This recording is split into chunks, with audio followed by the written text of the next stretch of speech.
Hello, I'm Dilek Tuna. Welcome to another episode of Context. Today we turn our focus to the South Caucasus, where a new chapter may be opening. Azerbaijani President Ilham Aliyev has declared that the initialing of a peace document actually puts an end to the Armenia-Azerbaijan conflict. After decades of confrontation and fragile ceasefires, this statement carries weight, but what does it mean for the region's future? We'll also look at President Aliyev's working visit to Turkmenistan today and how strengthening ties across the Caspian fits into Baku's wider regional strategy. And joining me today to discuss is Vasif Husseinov, Head of Department at the Center for Analysis of International Relations from Baku, Azerbaijan. Welcome to the program. Thank you very much for having me. Now, President Aliyev has called the initialing of this peace document the end of the Azerbaijan-Armenia conflict. From your perspective, is this a symbolic statement or a substantive milestone?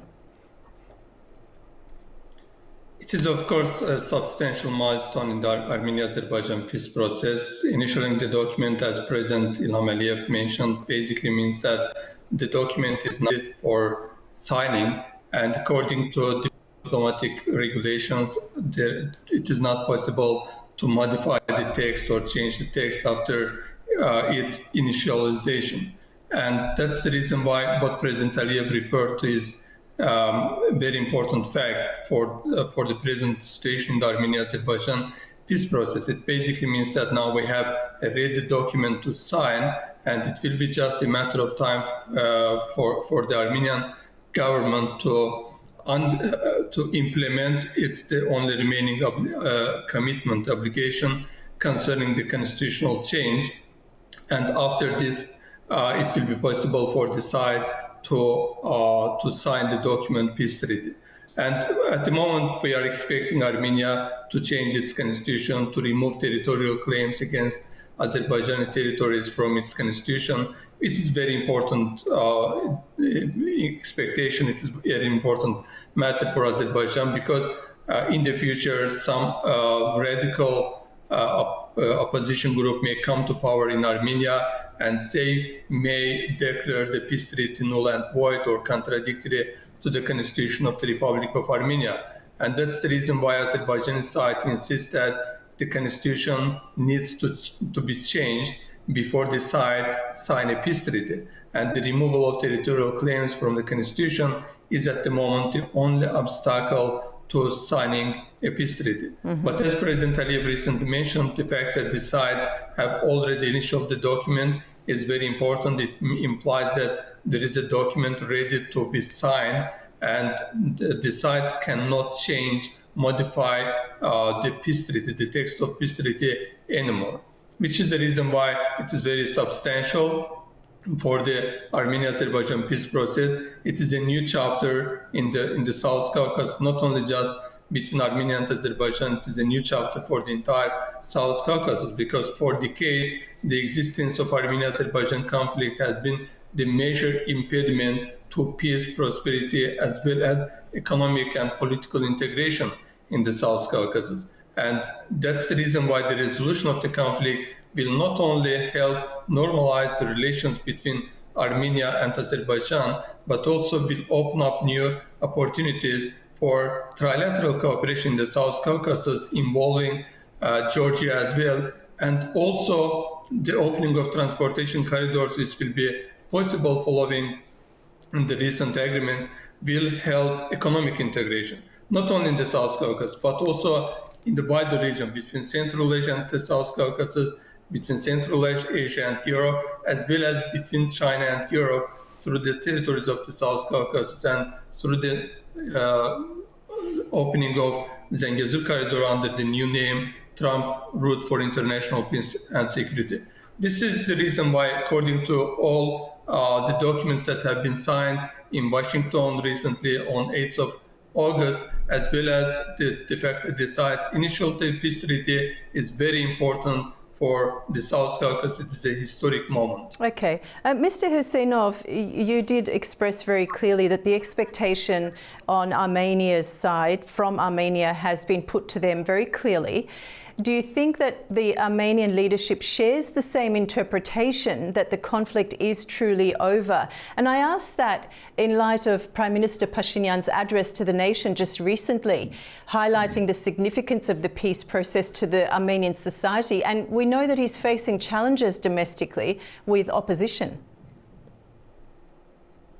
Yeah, absolutely. It's very important that the Armenian government and the Azerbaijani government are on the same page concerning the present situation in the in the peace process. And latest address of Prime Minister Pashinyan to the Armenian people made it clear that his government also understands the importance of the signing of a peace treaty and also of ending the conflict completely between the two countries, which is the reason why Prime Minister Pashinyan specifically referred to the fact that Karabakh is an Azerbaijani territory. The Armenian people should have no claim to the Karabakh region of Azerbaijan or any other territory of Azerbaijan. Armenian people should respect Azerbaijan's territorial integrity and its internationally recognized borders. All these statements are very important for the peace process, peace and stability in the South Caucasus. For decades, the Armenian leaders have denied, have rejected the calls of international community to withdraw its troops from the occupied territories of Azerbaijan, as well as recognize Azerbaijan's territorial integrity, respect the basic rules of international law and norms. But unfortunately, Armenian governments until recently rejected all these calls of international community, and which is the reason why it was not possible to resolve the conflict peacefully. Armed forces of Azerbaijan had to put an end to this conflict through the use of force. And today, it is very important that the Armenian government reconciles with these realities on the ground. They accept that the territories that were previously occupied by the Armenian side were now liberated. It's under the control of Azerbaijan, and it is the right to do so because it is the internationally recognized part of the Azerbaijani territories. And the government of Prime Minister Pashinyan and Prime Minister Pashinyan himself personally are trying to explain these facts to the Armenian people, it is very important because, as you mentioned, there are still forces, political, societal, some forces in Armenia, radical groups, who reject the calls of Pashinyan for peace and stability in the Armenia-Azerbaijan relations. Some groups, particularly in diaspora, where very radical Armenian groups are still very active, they reject the peace agenda, they criticize, condemn Pashinyan's recognition of the Karabakh region as part of Azerbaijan, and they vow that sooner or later these groups will take over power in Armenia, will reverse the agreements that have been achieved between Armenia and Azerbaijan. Of course, these are very radical groups, but still they exist, and some people, both in Armenia and in diaspora, support them. But as Prime Minister Pashinyan very rightfully stated, if the majority of the Armenian people were against the peace agenda, were against peace and reconciliation with Azerbaijan, they would have stormed into streets, they would have carry out a revolution against the government, try to change the government, try to change its policy concerning the Armenia-Azerbaijan peace process. But it did not happen. It means that the Armenian people, the majority of the Armenian people, also are in favor of peace. And it is very important for the present situation in the South Caucasus. But it's also very important to make it clear that, unfortunately, there are still forces outside the region which try to manipulate the situation, which try to pursue divide and rule in the South Caucasus between Armenia and Azerbaijan as well. They try to undermine the peace process. And these people, these external forces, they very effectively use the radical groups in Armenia and try to carry out some sort of coup attempts or revolution against the government of Prime Minister Pashinyan. And the fact that the next year Armenia is set to hold parliamentary elections will be very critical for domestic situation in Armenia, and it can potentially affect the Armenian-Azerbaijan peace process. And how might this shift, this new stage in the peace process, hopefully leading to a permanent peace, affect dynamics within the South Caucasus, particularly Georgia and regional security frameworks? Yeah, absolutely. Georgia is part of the South Caucasus, and until recently, the existence of the Armenian-Azerbaijan conflict prevented trilateral cooperation in the South Caucasus. Which is the reason why the resolution of the conflict will open up opportunities for trilateral cooperation, economic integration in the South Caucasus. I would like to remind you one very important statement of President Ilham Aliyev after the dissolution, after the collapse of the separatist regime in Karabakh in September 2023. He, in his address to the nation, after the collapse of the separatist regime, President Aliyev said that it is a new chapter for the South Caucasus, not only for Armenia, Azerbaijan, but entire the South Caucasus, which is important because it will create opportunities for trilateral format of cooperation between Armenia, Azerbaijan, and Georgia. And in October 2023, it was the first time that prime ministers of Armenia, Azerbaijan, and Georgia came together in Tbilisi, and they talked about the importance of trilateral cooperation, integration, political cooperation in the South Caucasus. Unfortunately, for a while, the Armenian government was reluctant to proceed with this track of trilateral format of cooperation. But recently, there have been signals, there have been signs that the government of Prime Minister Pashinyan, its position on the trilateral format of cooperation is shifting as well. Now they are more open to sincere discussions, negotiations on trilateral cooperation opportunities between Armenia, Azerbaijan, and Georgia. And the fact that now a very historic document was signed in Washington, now it is going to be possible to open the Zengezur corridor. It is going to be possible for broader cooperation amongst the countries of the South Caucasus. We can expect that in the future there will be some tangible steps towards trilateral cooperation opportunities, trilateral cooperation initiatives between Armenia and Azerbaijan, as well as Georgia.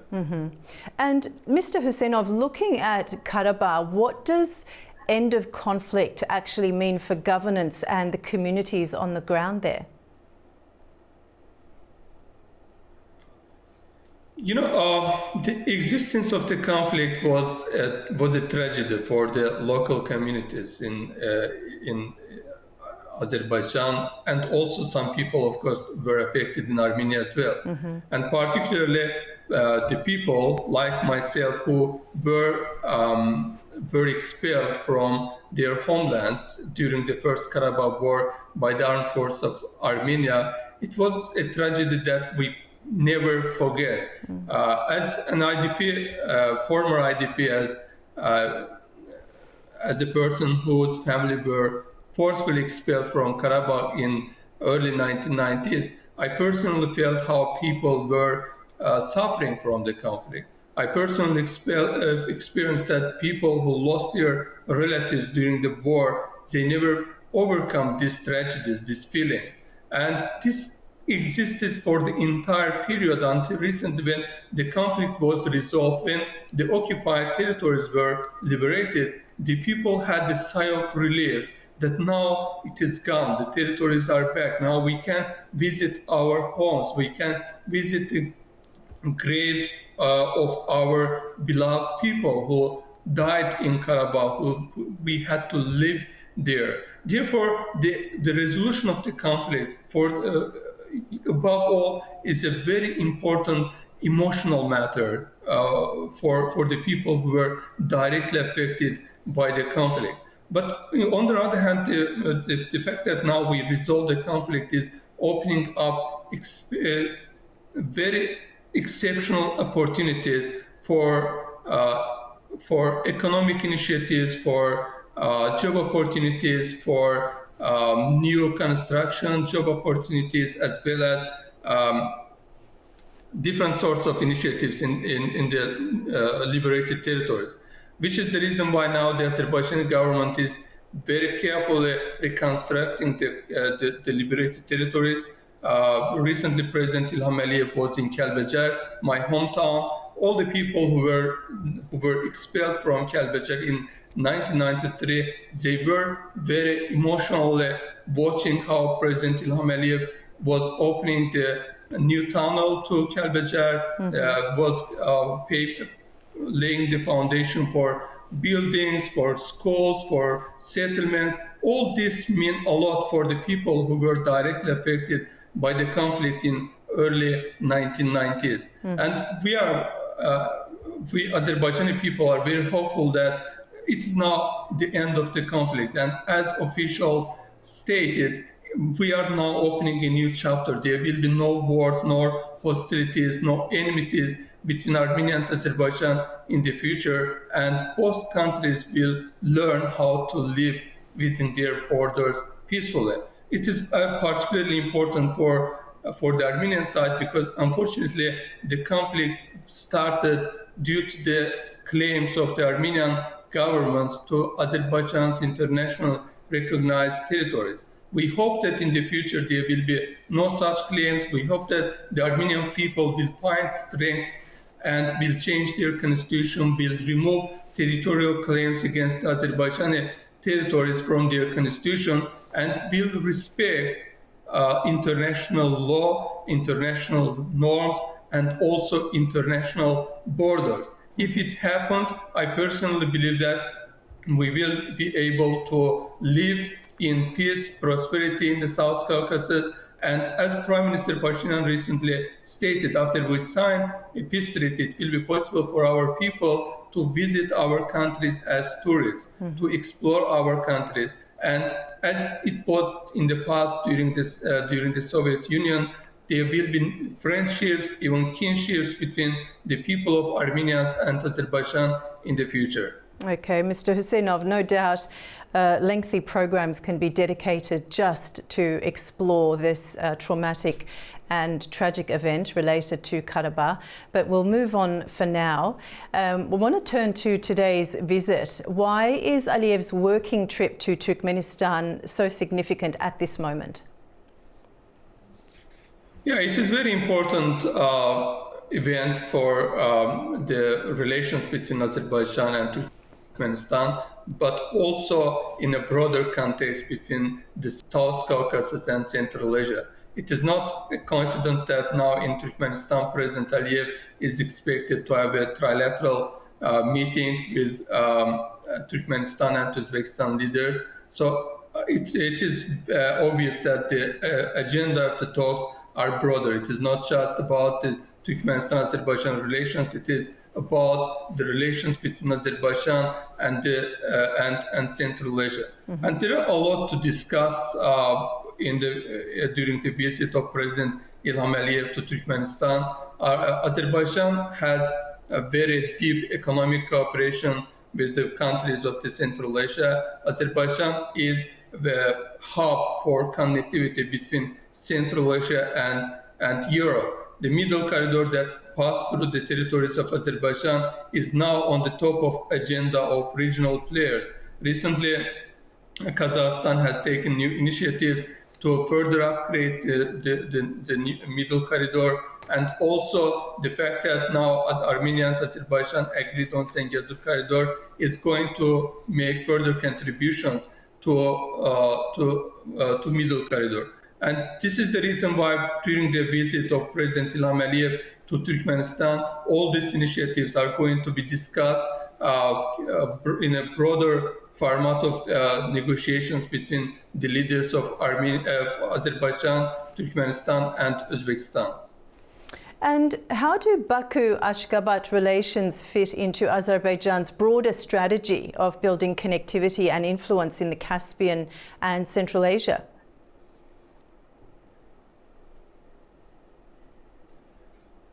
Excuse me, can you please repeat the question? I didn't hear. How do Baku-Ashgabat relations fit into Azerbaijan's broader strategy of building connectivity and influence in the Caspian and Central Asia?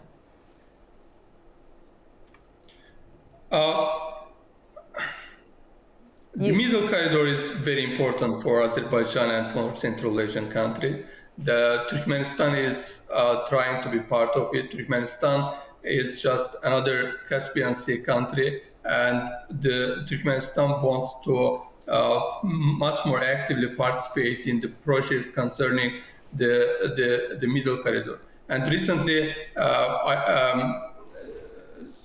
Chinese Railway Agency, it's one of the institutions within Chinese Railway Agency, also officially joined the Middle Corridor, and they are very active in Turkmenistan as well. So also, for a while, some experts, some analysts believe that the fact that the United States have become active in the South Caucasus after Washington meeting will have negative impact on Belt and Road Initiative. It will have negative impact on cooperation between the South Caucasian countries and China within the Middle Corridor. But the realities have turned out to be very different. Now, Azerbaijan, China, Central Asian countries, they continue to be very actively engaged in Middle Corridor, and they try to upgrade it, they try to increase the volume of cargo that pass through the Middle Corridor. And recently, there have been indeed very significant numbers achieved within the Middle Corridor.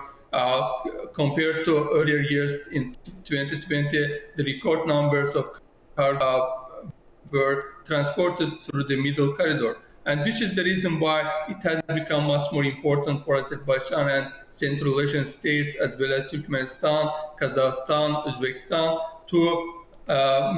to realize the full potential of Middle Corridor by implementing various initiatives, including optimization, including applying advanced electronic services, including customs regulations and all other possibilities that would contribute to realization of full potential of Middle Corridor, which is immensely important for the peace, prosperity, economic prosperity of all the Central Asian states as well as the South Caucasus. And now, after the Washington summits, Armenia also will try to be part of it, because until recently, Armenia has found itself in self-imposed blockade. It was basically isolated from all these great initiatives, connectivity, energy initiatives in the South Caucasus. But now, after Washington summits, it will be possible to draw Armenia also to the Middle Corridor in the future, and